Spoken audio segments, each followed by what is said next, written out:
If I had known that one swipe on my husband's iPhone would destroy the last 25 years of my life, I would have left that phone on the marble counter of our Manhattan apartment and walked away. But curiosity, no, a strange cold instinct, made me tap the screen that night. It was close to midnight. The city lights outside our floor-to-ceiling windows glowed against the river, and the sound of traffic from Fifth Avenue felt unusually distant. My husband, Mark, had fallen asleep on the sofa after another late board meeting. His iPhone 15 Pro buzzed beside him, just once, lighting up in the dark. A message preview. From my daughter. And the first 3 words nearly stopped my breathing. Don't tell Mom. I froze.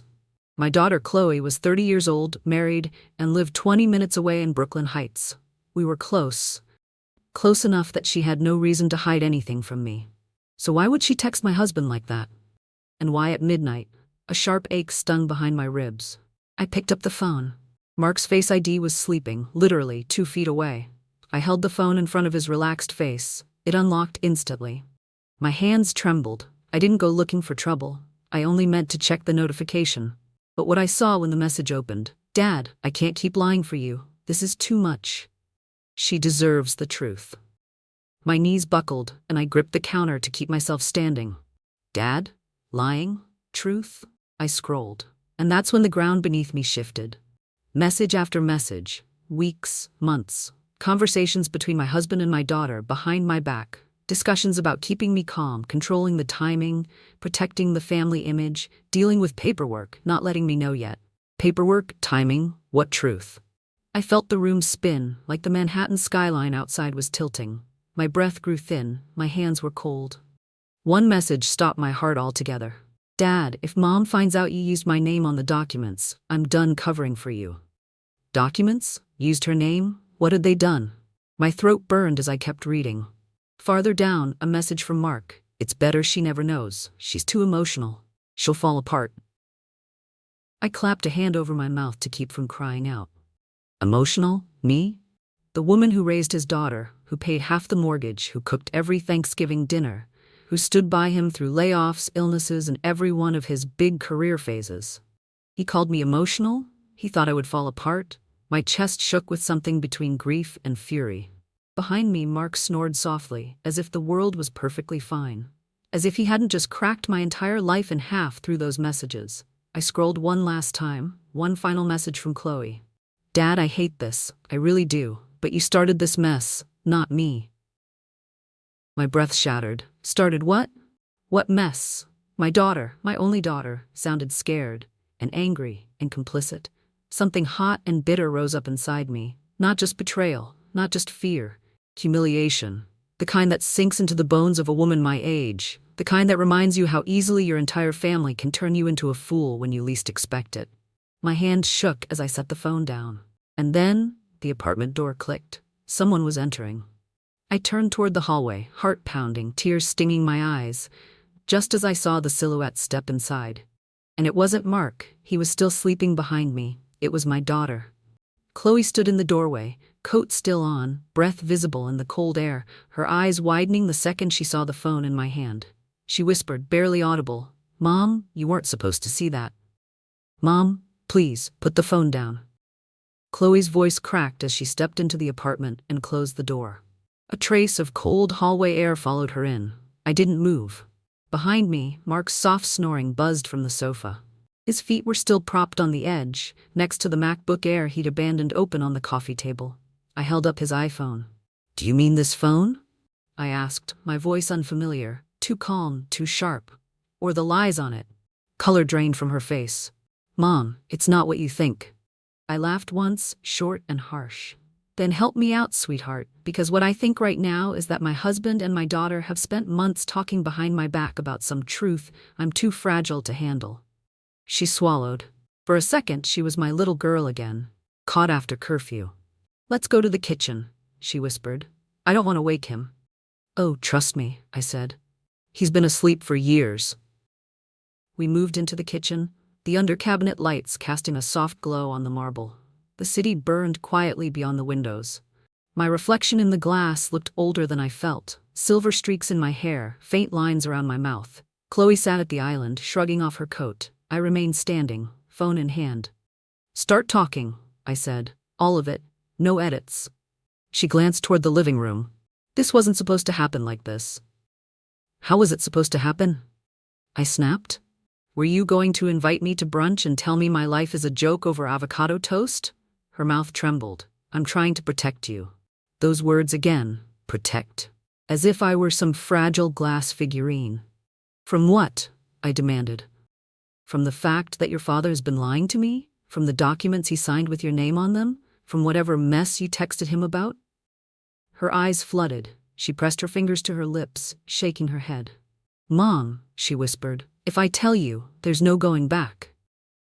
"There already isn't," I said. "The second I read your messages, there was no going back. So you can either tell me, or I will wake your father up right now and he can explain why our daughter is his accomplice."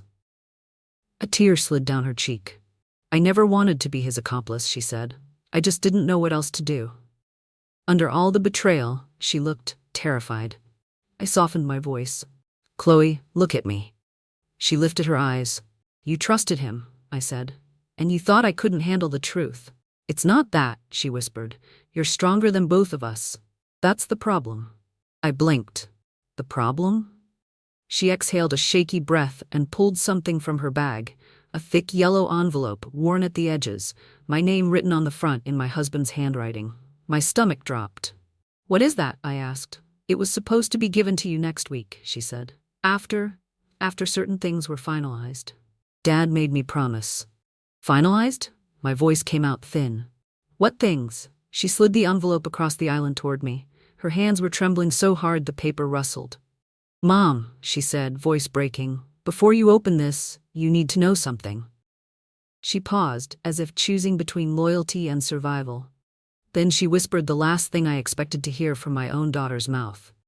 "Dad isn't just hiding money from you. He's hiding another life." For a long moment, I didn't touch the envelope. It sat on the marble island like something radioactive. My name stared back at me in Mark's handwriting. Smooth, practiced, confident. The handwriting of a man who never expected to be caught. Chloe wiped her cheeks with the back of her hand. "Mom, please sit." "I'd rather stand," I said, though my knees felt like wet paper. She hesitated, then whispered, "Before you open it, I need to tell you how I got involved." I crossed my arms, bracing myself. "It started a year ago," she whispered. "Dad said he needed my signature for something temporary, a tax issue. Nothing serious. I didn't question him. He's always handled the paperwork." My jaw clenched. "I never asked him to handle everything." "He took it." "I know," Chloe said, "but he framed it like he was protecting you from stress. He made it sound noble." Noble. That word tasted bitter. "And then?" I asked. "And then I found out what I really signed," she whispered. "By the time I realized it was too late." "Too late for what?" Her throat bobbed. "Mom, your name isn't on the Manhattan apartment anymore." The room spun. "What?" She winced. "He transferred your half into my name, using my signature. So legally, the property is between me and him now." Shock punched the air from my lungs. "He said it was temporary," she rushed on. "He said it was to protect assets while he made some business moves. But then, things changed." "Changed how?" Chloe looked like she might break. "Mom, Dad started talking about leaving, about starting over, about you being too difficult and too stuck in your ways. And he said if you ever found out, he needed me to manage you, like you were some kind of emotional liability."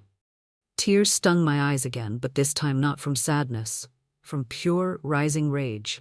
My daughter looked down at her hands. "I swear I tried to undo it. I talked to lawyers, but because my signature was used willingly, even if I didn't understand, the transfer was valid." I swallowed hard. "So your father stole my home and used you to do it?" She nodded slowly. "He said the marriage wasn't working, that he had someone else, someone younger, someone who didn't burden him."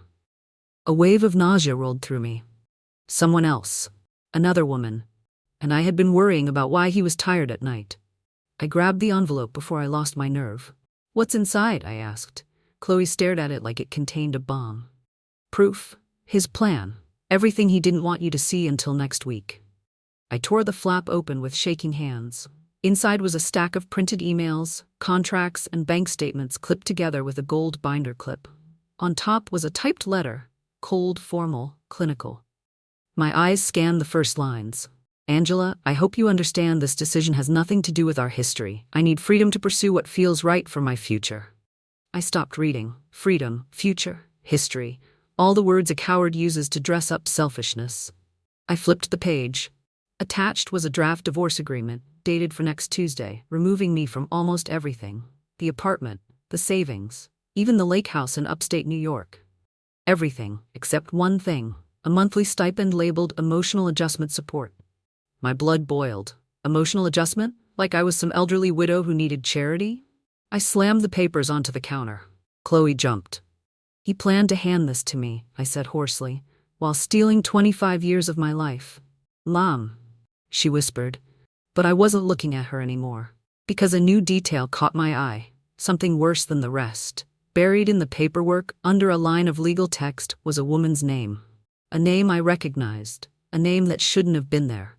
And the second I saw it, my breath seized in my chest. He wasn't planning a new life. He'd already been living it.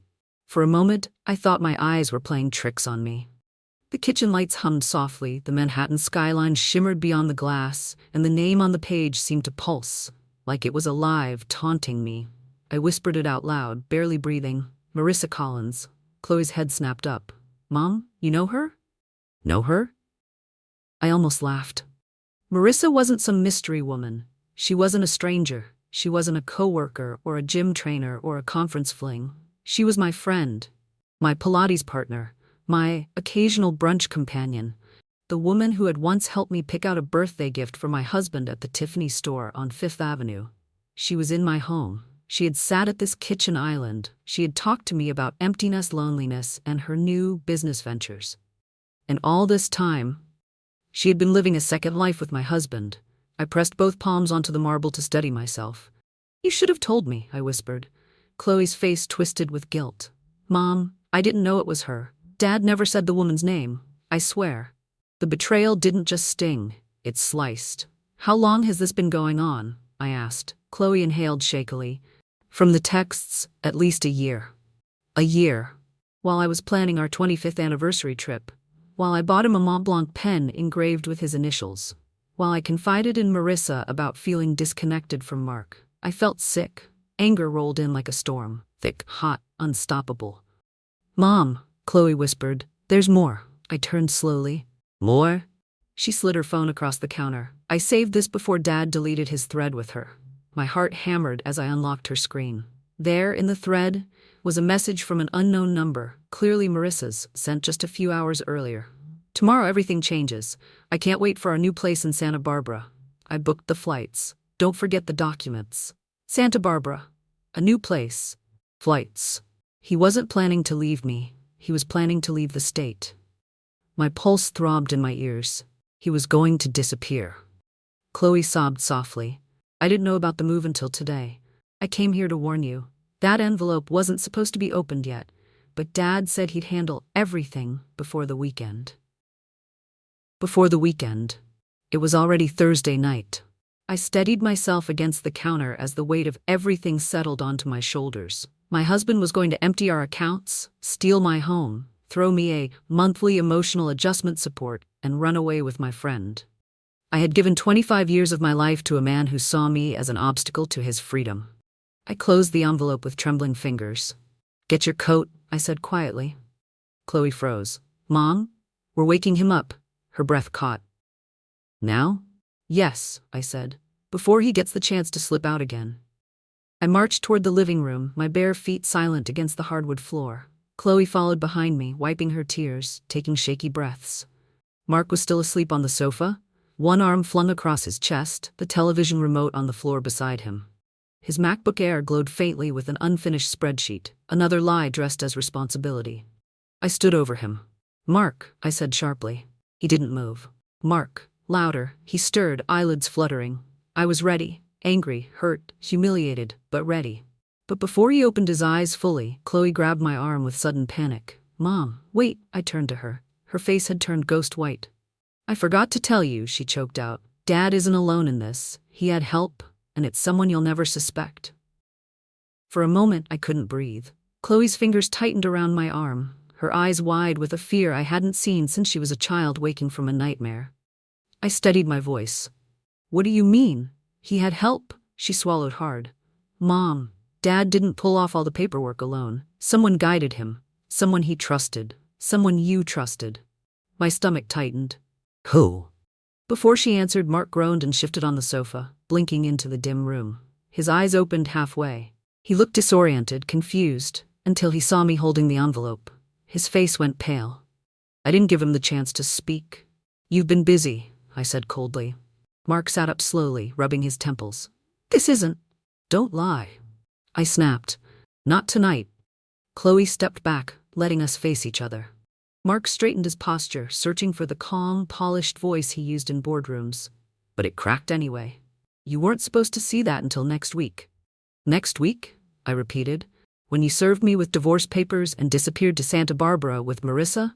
He flinched, not dramatically, but just enough for truth to settle between us like a knife. I can explain, he tried. No, I said, you can't. The clock on the wall ticked loudly. Even the Manhattan skyline outside felt still, like the entire city was leaning in to hear what came next. Chloe clasped her hands nervously. Dad, tell her who helped you. Mark's jaw tightened. Chloe, this is between your mother and me. No, I said, this involves our entire family. Mark exhaled, annoyed. Fine, it wasn't just Marissa. I crossed my arms. Then who? He hesitated just a second too long. Chloe whispered, Mom, it was Aunt Grace. My knees nearly buckled. Grace, my younger sister. The woman I trusted more than anyone after my own daughter. The person who stayed with me after my surgery 5 years ago, who helped organize my vow renewal, who cried with me when Chloe got engaged. I stared at Mark. Tell me she's lying. Mark looked away. You involved my sister, I said, my voice hollow. In forging documents? In stealing my home? In planning to leave me? She wasn't forging anything, he muttered. She just helped facilitate the transfers. She knew people. She understood the process. She said what? I demanded. He hesitated. She said you'd be happier without the stress. That you cling too much to the past, that you'd never survive the transition unless someone guided you. I pressed a hand against my chest. Chloe let out a small gasp. He continued, voice fraying. She said you weren't built for. Say it, I whispered. Say what you told her. He closed his eyes. For independence. Something inside me snapped. Not with rage, but clarity. That was it. The image he'd held of me all these years. Not a partner, not an equal, not a woman capable of rebuilding herself. But something fragile. Breakable. A burden to be moved. Chloe stepped forward, shaking. Dad, do you hear yourself? Mark buried his face in his hands. You don't understand. I wanted out. I felt trapped. I needed someone to help manage everything. Grace offered. Because she wanted something, I cut in. What did she get out of helping you? He hesitated. I took a step closer. Tell me. His shoulders sagged. A part of the lake house and a share of the investment account. My heart twisted. My sister had taken a piece of my marriage to profit. Chloe covered her mouth. Mark tried again, voice pleading. Angela, listen. This wasn't all about betrayal. It was about transition. I laughed, a sound sharp enough to crack glass. Transition? I said. Is that what you call stealing my home, recruiting my sister, manipulating our daughter, and planning to vanish? He stood up finally, squaring his shoulders. We're adults, Angela. We can work through this rationally. But the moment he said that, a new sound cut through the tension. A knock. Firm. Repeated. Sharp enough to jolt all three of us. Chloe's eyes widened. Mom, it's nearly 1 a.m. Who would come at this hour? The knock came again, louder. Mark stiffened. He knew. But I was the one who walked toward the door. And when I opened it, I froze. Because standing in the hallway, holding a suitcase, was my sister, Grace. Grace stood in the hallway with a rolling suitcase, her hair perfectly brushed, lipstick intact, like she hadn't betrayed me hours, days, or months ago. Like she was arriving for a weekend getaway instead of walking into the fallout of her own treachery. Angela, she said softly, can we talk? I stepped aside without a word. Not out of kindness, but because I wanted every lie, every scheme, every secret dragged into the light of my living room. Grace wheeled her suitcase inside. Her eyes flicked to Mark, then to Chloe. She registered the envelope on the coffee table, and her face drained of color. You opened it, she whispered. Yes, I said, and you're going to explain. She glanced at Chloe, as if hoping the younger generation might save her. But Chloe folded her arms and stepped behind me like a shield. For once, my daughter stood on my side of the line. Grace set her suitcase upright and exhaled. Angela, please, don't make this harder than it has to be. Harder? I echoed. You helped my husband steal my home. You coached him through hiding money. You sided with him against your own sister. Should I be serving you coffee to make this easier? She flinched. It wasn't about sides. Then what was it about? I asked. Grace hesitated, then pulled out her phone. She tapped an email and handed the screen to me. The email was from a financial firm in San Diego. I scanned it and stopped cold. Your application for assisted living planning has been pre-approved. Primary client, Angela Collins. Submitted by Grace Mitchell, power of attorney holder. My hands shook. You applied for assisted living, I said slowly. For ME? Grace swallowed. Angela, you haven't been yourself. You've been anxious, forgetful, sad. I thought. No, I cut in sharply. No, you don't get to rewrite my sanity to justify what you did. Grace looked down. Mark told me you weren't stable. He said you were having breakdowns. He said you were unsafe living alone. He said you needed support. I stared at Mark. He wouldn't meet my gaze. Mark, I whispered, you told my own sister I wasn't mentally stable? He shrugged weakly. You cry a lot, you get overwhelmed? I thought maybe. Overwhelmed? I snapped. By what? By carrying this family? By covering your mistakes? By trusting people who were planning my removal like I was a broken appliance? Chloe stepped forward, her voice shaking with anger. Dad, you told Aunt Grace Mom was losing her memory. You told her Mom couldn't keep track of dates. You made her think Mom needed supervision. Grace's voice broke. I thought I was protecting you, Ang. I really did. Protecting me? I said. By transferring my home out of my name? By helping him prepare a stipend like I was a dependent? By pre-approving me for assisted living when I'm perfectly capable of running my own life? Grace covered her mouth. I didn't know about Santa Barbara or the other woman. He told me it was temporary, that he was restructuring assets, that you'd thank us later. Thank you, I repeated quietly, for erasing my autonomy. Mark tried to speak. Angela, this wasn't malicious. It was a transition plan, a way to move forward maturely. Oh God, I whispered. You rehearsed that line, didn't you? The living room filled with a charged silence. Grace shifted uncomfortably, wringing her hands. I pointed at the suitcase. What's that for? She hesitated. Mark asked me to stay here tonight, to help mediate when you found out. Mediate? I laughed bitterly. You were going to help manage my reaction, like I'm unpredictable, like I'm fragile. Grace winced. Ang, we didn't mean to hurt you. But before I could answer, Chloe gasped, her eyes locked on Grace's coat pocket. Mom? She whispered. Look. Grace froze. A plane ticket peeked out, printed from her email. I pulled it from her pocket before she could stop me. A one-way ticket, departing tomorrow morning. Destination, Santa Barbara. Chloe covered her mouth. Mark shut his eyes. And I understood everything. Grace wasn't returning home. She wasn't mediating. She wasn't helping. She was leaving with them. Not as a sister, but as a partner in their new life. For a long, hollow moment, no one breathed. The plane ticket dangled between my fingers, its crisp paper slicing through the thick air of the living room. Grace stood frozen, her lips parted, eyes wide with the guilt she could no longer mask. A one-way ticket. Santa Barbara. Departure in 8 hours. I finally found my voice, low, steady, trembling with the kind of betrayal that sinks into bone. So, I whispered, you weren't coming to help me. You were coming to help them. Grace's shoulders sagged. Angela, I didn't want you to find out like this. Like this? I echoed. You mean in my own home, holding the ticket for the trip you planned with my husband, while standing beside the suitcase you packed to leave me behind? Chloe stepped forward, her voice sharp. Aunt Grace, how could you? Grace blinked hard, tears forming. It wasn't what you think. I wasn't running with them. I was going to help settle things out there, get the new property ready, make sure the transition was smooth. The transition? I cut in. You all keep using that word like it's a corporate memo instead of the demolition of my life. Mark rubbed his hands over his face. Angela, you're blowing this out of proportion.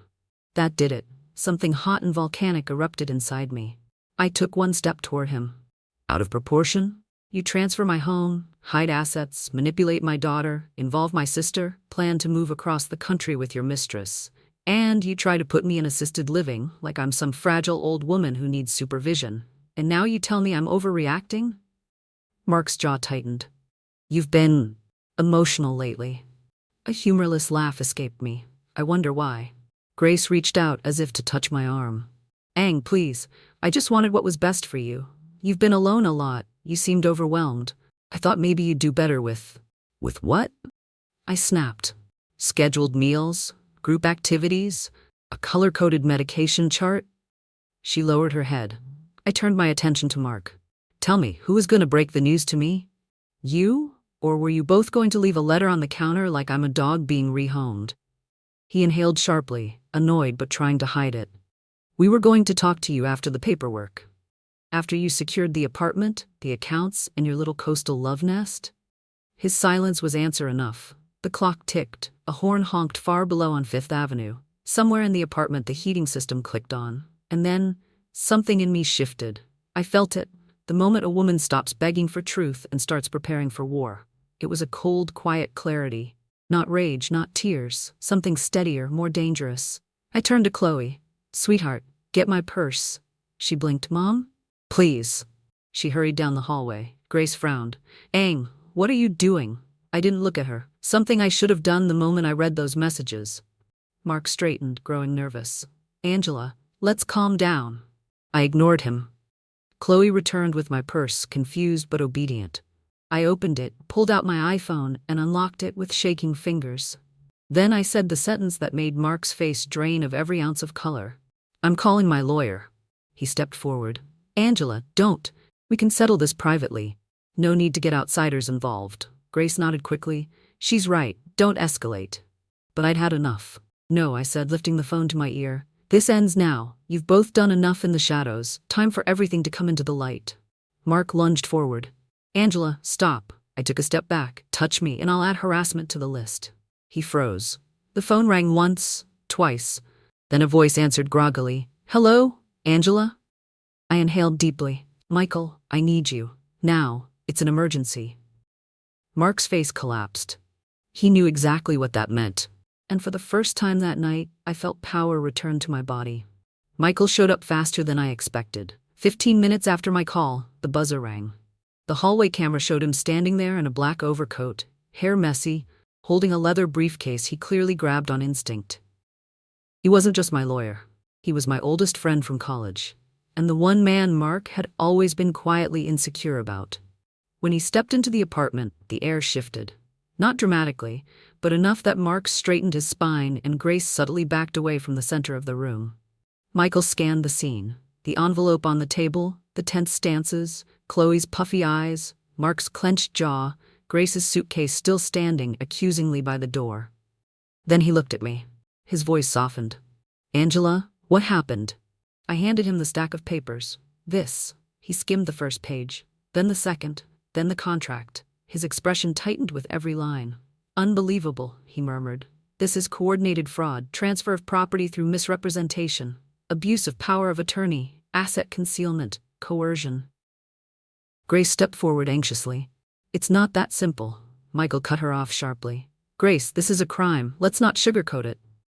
Her face crumpled. She retreated behind Mark like a child hiding behind a parrot. Mark tried to regain control. Michael, this is a private family matter. We can resolve it without legal theatrics. Michael raised an eyebrow.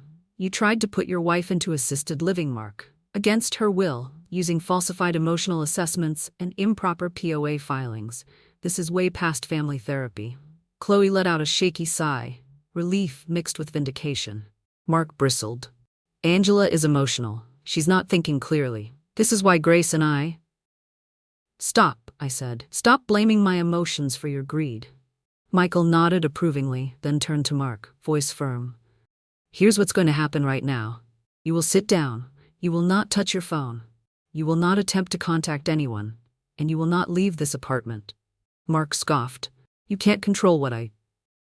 Michael opened his briefcase and pulled out a document. I can when I've already initiated an emergency injunction. Mark froze. You what? I filed it electronically on my way here, Michael said calmly. You're temporarily prevented from removing assets, transferring property, or leaving the state until a judge reviews this. Grace gasped. Leaving the state? He wasn't. I held up the one-way Santa Barbara ticket. Her argument died instantly. Michael continued. Angela, I need your IDs, household records, and any joint account information you have. We'll protect your interests tonight. For the first time all evening, I felt something inside me steady. Not peace, not victory, just alignment. Like my spine finally snapped back into place after being bent for too long. I moved to the bedroom to grab the documents. Chloe followed silently. When I opened my closet safe and pulled out the folder of records, Chloe spoke in a shaky voice. Mom, I'm sorry. I'm so sorry I didn't tell you earlier. I looked at her, really looked at her. She was terrified, ashamed. But she was here, on my side. I cupped her face. Sweetheart, they manipulated you too. You didn't betray me. You were pulled in. She collapsed into my arms, sobbing. I thought if I told you, you'd hate me. I thought Dad would ruin everything.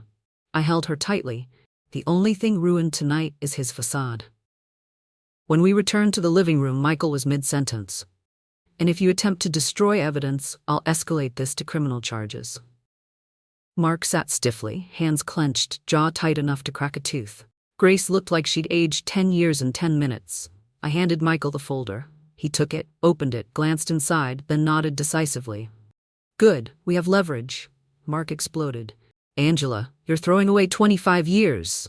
I met his eyes. No, you threw it away. I'm just finally picking up what's left.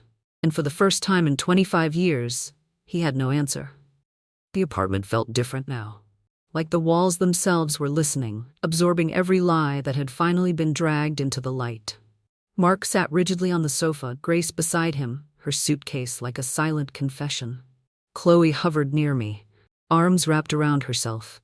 Michael paced slowly, reading every line of the documents I'd handed him. When he finally looked up, his expression was carved from steel. Angela, he said, this is worse than I expected, but it's also more winnable than you think. Chloe exhaled shakily. I tightened my grip on her hand. Mark scoffed. Winnable? What is this, a game? Michael ignored him. We're filing for immediate injunctions, asset freezes, and a protective order, and considering the assisted living attempt, we can request a psychological coercion review. Grace flinched. Coercion? That's not fair. Michael cut her off. You impersonated a medical advocate. You attempted to move your own sister toward institutionalization under false pretenses. If the state reviews this, you could face charges. Grace's breath hitched. I didn't know it was illegal. That, Michael said sharply, is not a defense. Mark shot her a furious look as if her panic now inconvenienced him. Grace, stop talking. I felt something twist in my chest. Not sympathy, but recognition. I had spent years watching him silence women with that same tone. Tonight, it wasn't working. Michael continued, Angela, we need to secure every asset in your name and collect evidence before he tries to erase anything. I nodded. Tell me what to do. Mark stood abruptly. I won't let you treat me like a criminal in my own home. Michael didn't even blink. Sit down. I won't, Mark. Michael stepped closer. If you leave this apartment before the judge reviews the injunction, you will be arrested. Mark froze. Chloe whispered, Dad, please sit. After a tense pause, he did. Grace kept her eyes on the floor, trembling. Michael turned to me again. We need to check the home office, computer files, email accounts, banking portals, anything that shows intentional deception or asset diversion. My heart thudded. He keeps everything on his desktop computer. Good, Michael said. Let's go. I walked toward the office with Chloe behind me. Michael followed, laptop under his arm. When we reached the door, I flicked on the light. The room looked exactly as always. Tidy, cold, impersonal. The desk held Mark's work computer, a stack of neatly arranged files, and a framed photo of our family from 10 years ago. I stared at the picture. Chloe with braces, Mark with a full smile, me with a hopeful glow I didn't recognize anymore. Michael gestured to the chair. Let me log in, I nodded. Password is the same, our anniversary. Chloe snorted humorlessly. How ironic. Michael typed swiftly. The screen unlocked. Folders, spreadsheets, email chains, documents labeled with vague titles, classic tactics for hiding wrongdoing. As he sifted through files, he paused at one. Angela, look at this. I stepped closer. It was an email from Mark to a brokerage advisor. Transfer remaining marital funds to secondary account before she notices the discrepancy. My pulse hammered. Chloe gasped. Dad, oh my God. Michael opened another file. A financial statement, my name missing. Grace is listed. Grace, not as a temporary assistant, but as a co-owner. The room seemed to shrink around me. "This is it," Michael said quietly. "This proves intent." He wasn't preparing for a transition, he was preparing to erase you. I swallowed hard. "How long has this been going on?" Michael clicked through timestamps. 8 months. Coordinated. Calculated. A cold understanding washed through me. 8 months ago, Mark had started going to conferences. Grace started visiting more often. Chloe had mentioned feeling uneasy around them. The puzzle pieces snapped into place. I wasn't losing my mind. They were building a life without me while still using me to secure it. Michael turned to me. "Angela, this is enough to take everything back." I met his eyes. "Everything?" "Everything," he repeated. "And more." Before I could speak, a loud crash echoed from the living room. Chloe jumped. Michael stepped forward. I hurried down the hallway, heart pounding. When I reached the living room, Mark stood furious, red-faced, breath-heaving. The coffee table was overturned, papers scattered. Grace was crying. The suitcase had burst open, and Mark pointed at me with a shaking finger. "You think you can destroy me?" he roared. "You have no idea what I'm capable of." Michael stepped between us instantly. But I wasn't afraid, because for the first time tonight, I realized he did. He realized it too. Mark's rage filled the room like smoke, thick, choking, impossible to ignore. But unlike the earlier hours of this night, I no longer shrank beneath it. I stood tall, spine straight, as if 25 years of silence had finally burned away. Michael positioned himself between us, calm but ready. "Mark, don't take another step." Mark's chest heaved. "You think she can take everything from me? After all I built?" I met his eyes. "Built with whose money? Whose sacrifices? Whose life spent holding everything together so you could run around chasing your fantasy of freedom?" He flinched, just slightly. Truth always stings more than insult. Grace stood near the wall, arms wrapped around herself, face streaked with tears. Chloe hovered beside her, both horrified at the man unraveling in front of them. Michael spoke again, voice steady. "Mark, this is your final warning. Any threatening behavior will be reported immediately." Mark sneered. "Reported? You can't scare me." Michael calmly lifted his phone. "Actually, I can." Mark froze. Michael turned the screen toward him. A recording app glowed red. "I've recorded everything you said in the last 10 minutes, he said, "including your threats, and I've sent a backup file to my firm's server." Mark paled. You can't." "I can," Michael said. "And I did." Grace collapsed into the nearest chair, burying her face in her hands. Chloe reached to comfort her, but she shook her head, ashamed. I stepped closer, not out of cruelty, but clarity. "Mark, you manipulated my daughter, deceived my sister, stole from our marriage, hid assets, tried to move across the country with my friend, and attempted to put me in assisted living to wipe me out. You didn't just break a vow, you broke the law." His lips pressed into a thin, defeated line. Michael continued. "Here's your only option now, full cooperation. Angela will take her rightful share of every asset. She stays in the Manhattan apartment. You step away from accounts you moved. And if you so much as attempt to leave the state—" "I'm not going anywhere," Mark muttered. It sounded like surrender. Michael opened his laptop. "I'll draft the agreements. We'll notarize first thing in the morning." Grace lifted her head slowly. "Angela, I'm so sorry. I didn't mean to hurt you." I studied her, really studied her. Her guilt was real. But guilt doesn't erase damage. "I believe you regret it," I said quietly. "But I don't trust you. Not anymore." Her face crumpled, but she nodded. "I understand." Mark sank onto the sofa, defeated. The fire in him had burned out, leaving nothing but ash and exhaustion. Michael handed me a pen. "Angela, sign here to authorize protective measures." I signed my name, steady, confident, whole. When I lifted the pen, it felt like breaking a chain around my wrist. Chloe let out a breath she'd been holding for hours. "Mom, it's over." "No," Michael said gently. "It's beginning." He gathered the documents. "Tomorrow, we finalize everything. Tonight, you rest. Rest. A word I hadn't felt in years. I walked to the window, staring at the Manhattan skyline glowing against the night. The city looked different now, less like steel and glass, more like possibility. Behind me, Michael approached quietly. "Angela, you did incredibly tonight." I turned to him. I had no choice. His smile was warm. "You had strength. That wasn't chosen. It was always there." Chloe hugged me from behind, her arms tight and trembling. "Mom, I love you. I love you too, sweetheart." As Mark sat silently and Grace wiped her tears, I realized something profound. I hadn't lost a family tonight. I'd simply shed the parts that were never truly mine, and for the first time in decades I felt the quiet spark of something I thought I'd lost forever. A future of my own, one built on truth, not pretense, one where love, real love, was still possible, even at my age, where companionship, touch, desire, and laughter could bloom again, not tonight, not tomorrow, but soon. And as the first hint of dawn touched the edge of the skyline, I whispered to myself, I'm free. 3 months later, the Manhattan apartment felt different. Not bigger, not emptier, just mine. The early sunlight spilled across the hardwood floors as I brewed my morning coffee. Starbucks Verona blend, the one I'd always liked but never bought, because Mark preferred something stronger. I opened the balcony door and stepped into the cool spring air, the Hudson glittering below like a ribbon of silver. For the first time in years, the breath I took in felt full, unrestricted, clean. I settled onto the outdoor chair with my Kindle, a copy of Women Who Run with the Wolves, open to the chapter about reclaiming one's inner fire. I smiled. I understood that chapter now in a way I hadn't before.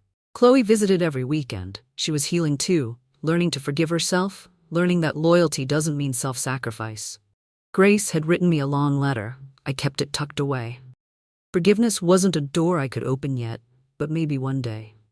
As for Mark, the courts handled him. He lost the apartment, the investments, the Santa Barbara escape plan. The woman he thought he wanted disappeared the moment the money did. Life has a way of teaching lessons no one wants to learn. I thought I'd feel triumphant. Instead, I felt calm, a gentle kind of strength, a quiet rebirth. My phone buzzed on the table, a text from Michael. Morning, Angela. Are we still on for lunch? There's a new Italian place near Central Park. I think you'll love. I felt warmth rise in my chest. Not the dizzy excitement of youth, but the sweet, steady warmth a grown woman feels when life surprises her gently, respectfully. I typed back, yes, I'd like that. Closing my Kindle, I watched a soft breeze ripple across the balcony. The city moved with its usual rhythm, but I moved with mine, and for the first time in a very long time, I wasn't surviving. I was living.